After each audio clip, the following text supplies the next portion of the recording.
I've gone round and round and round in circles about this brand. Do I buy it? Do I not? Which one do I buy? Do I buy the bigger one, the smaller one? Which colour? It just never ends. Hi guys, welcome to another video. Which are the brands that I have no intention of ever buying a handbag from? And which are the brands that I don't own any handbags from these brands at all, but would consider buying from in the future? Which are they? Now, I did a video based exactly on this about nearly a year ago now. So I thought it was about time to update the list, see what's changed. Has anything changed? Have I changed my views? Let's find out. So let's go through the list of the luxury brands that I said a year ago I would never consider buying from. So let's get through them and I will tell you if anything has changed. So the first one that I said I will never buy anything from is Celine. So why did I say Celine? I just feel, I don't know. It was one of those that I feel it's quite a safe brand and actually quiet luxury and all of that. It really should be right up my street. It really should be. But for some reason, it just doesn't appeal to me. I don't know if it's because I love Hermes. Anyway, that's a whole other video, isn't it? But I love the aesthetic and the craftsmanship and the quality of Hermes bags. And maybe I sort of feel Celine is very similar in some respects, like the Constance from Hermes is quite similar in style to the Celine box bag or is it the Triomphe bag? I don't know. Anyway, the fact is that I said I would never buy a bag from Celine. And I haven't. I still haven't. And I still have no intention of doing that. So nothing has changed with Celine. They've done nothing different to change my mind. So I also said that I had no intention of buying anything from Coach. Now, yeah, this did get I got a little bit of heat in the comments about this because I know there's loads of you out there who love Coach, particularly in the US, I think. It's just not for me. It's just not for me. And it's not about the fact that it's more of a contemporary, high-end contemporary brand and it's a slightly lower price point than some of these other bags. It's not that, because I am happy to buy at all price levels. It's all to do with style, quality, just the feel of things for me. And I can honestly say that if I was going down the contemporary route, 100% I would go to Mulberry. It's more my aesthetic. Oh, I don't know. I just love Mulberry. So there's nothing in Coach that would ever tempt me. That hasn't changed. I don't think it'll ever change. It just won't. I also said in that video that I would never buy a bag from Dolce & Gabbana, from Valentino, or from Versace. So I'm going to club all those together because in some respects they're quite similar. I think D&G and Versace in particular, they're more out there. They're quite loud. They're quite brash. They're quite gaudy in some ways, and yeah, much as I'm having a little dabble into colour, you can see some purple and some red and all the rest of it. Yeah, the aesthetic of both of these they're just not for me. I can't ever see myself changing my mind on it because I don't think they're going to change their aesthetic, nor should they. It's just not for me. And Valentino, there's just nothing that tempts me from Valentino. And I did like, I think it was called was it the Rockstud bag? Now I have the Rockstud shoes and I think they're amazing. Controversially, I think they've had their day. I just do. I think they've had their day and I don't wear mine. I haven't worn mine for such a long time and I don't find them that comfortable. But my goodness, they are gorgeous shoe. They are, at the time, I thought they were so different and innovative. But I feel with Valentino, and again, might be controversial, but I feel like they haven't moved on from that. They've kept going through the Rockstud. And I know that it's their staple, it's their classic. And yeah, I mean, Dior have carried on with the Lady Dior because that is their classic, part of their classic range. And I know that Valentino are now known for the Rockstud, but for me, it's like It's quite a trendy, edgy-ish sort of style, but it stayed as a constant. And I don't know, it's just overdone, and it's just a bit, I think it's gone in my view. So if they ever come out with anything else, I'm always open-minded, but if they carry on down the Rockstead route, yeah, no, they need to just change it up a little bit for me. So no. So nothing has changed with those brands. Nothing has changed. I haven't suddenly done a U-turn and decided that I now want something from those brands. I can't see it ever changing. So yeah, I've stayed true to my word on those. So now I'm going to talk about the 5 brands that I said in that video that I don't own anything from, but I would definitely consider and I would definitely want something from. So let's start with Prada. There's quite a few things in Prada that I was looking at the time. We're talking about very, very early this year, in the new year, and there was a hobo bag in leather, and it was just slouchy, and oh, it was really lovely. And I really, really did like that. Did I buy it? No. Am I going to buy it? No. So why didn't I? I think what happens with Prada with me, and I do think it is a little bit of a brand thing. And again, it's getting your head round the prices of things, because the price of that hobo bag in leather was the same price as the Toujours bag now in Dior. It's like over £3,000, and I just couldn't bring myself to pay that for a Prada bag. And it's just a silly brand awareness thing.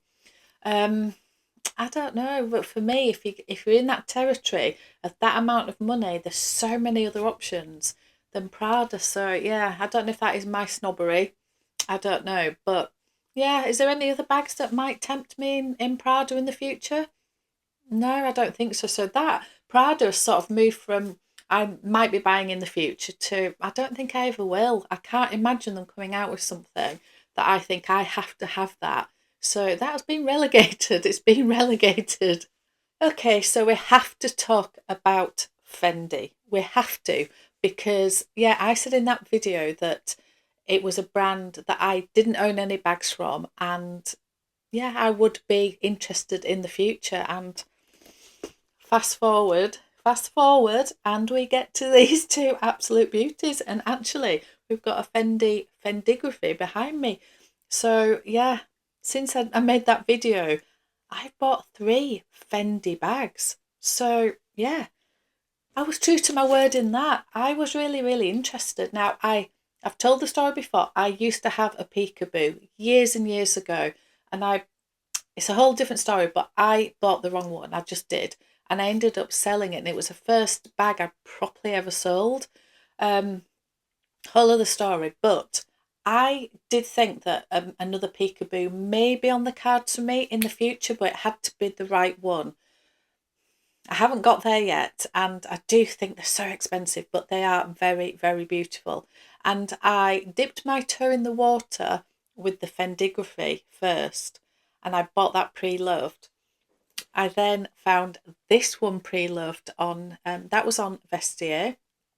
This was also on Vestiaire, and it comes across as very pink on screen, but in real life it's the very pale, it's like a lavender colour. I don't know what the colour of this was officially called, but it is a pinky colour, but it's more purpley pink, and it's I love this. I love this. I've only used it a couple of times because yeah, for me it's a bit more of a summer colour, but I've loved it. Anyway, fabulous. And then recently I unboxed this beauty, which is the mini baguette in the sequins in the purple rain. And if you haven't seen that video, go watch it because I nearly came unstuck. Anyway, I bought this from Bagista again. So all my Fendi bags are pre-loved.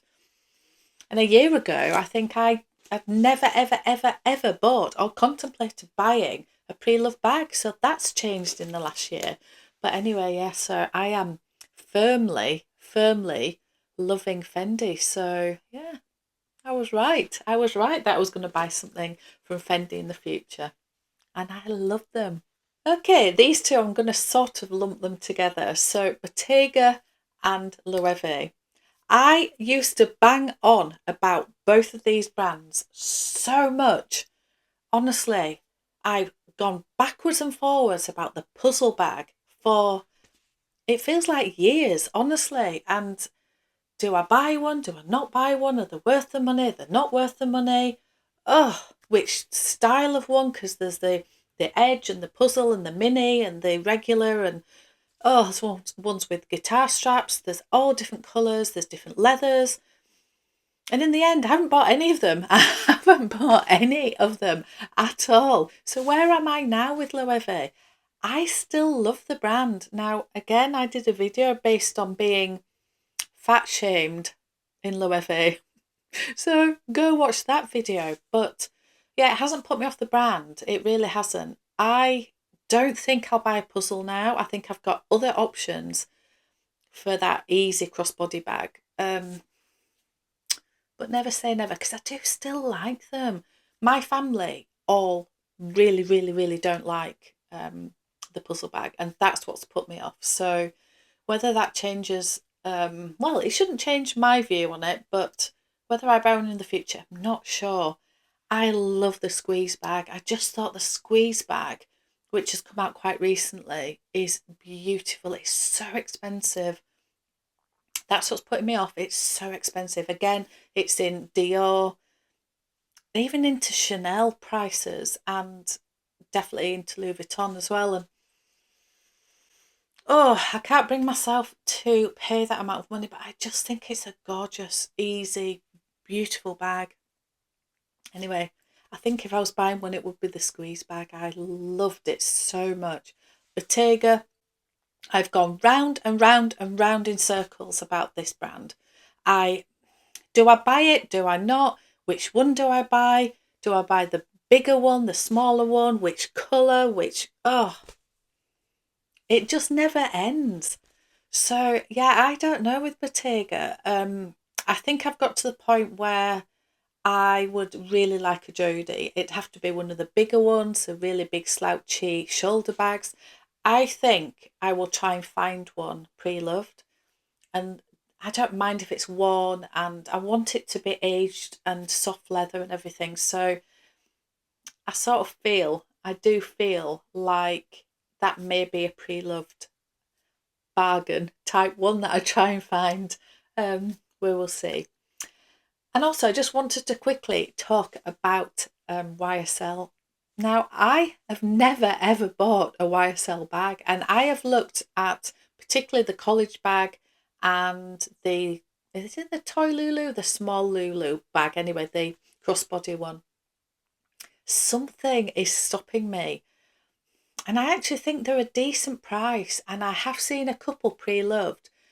You can get an absolute bargain on them. So even though they are reasonably priced to start with, they don't hold the value at all. So maybe this is a pre-loved one, but I think I've got other bags that fit the purpose now. So I'm not sure. I'm not sure about YSL. I think I might be relegating that one to brands I won't be buying from. So, are there any other brands that I need to add onto these lists?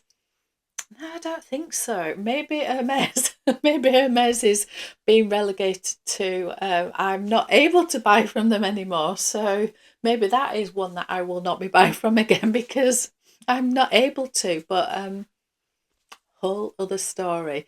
But yeah, let me know which brands you definitely won't be buying from, and has that changed over the years? Because as we change and evolve and new trends come out and new designs and new creative directors come in and change things up at all these brands, it does change things. So never say never.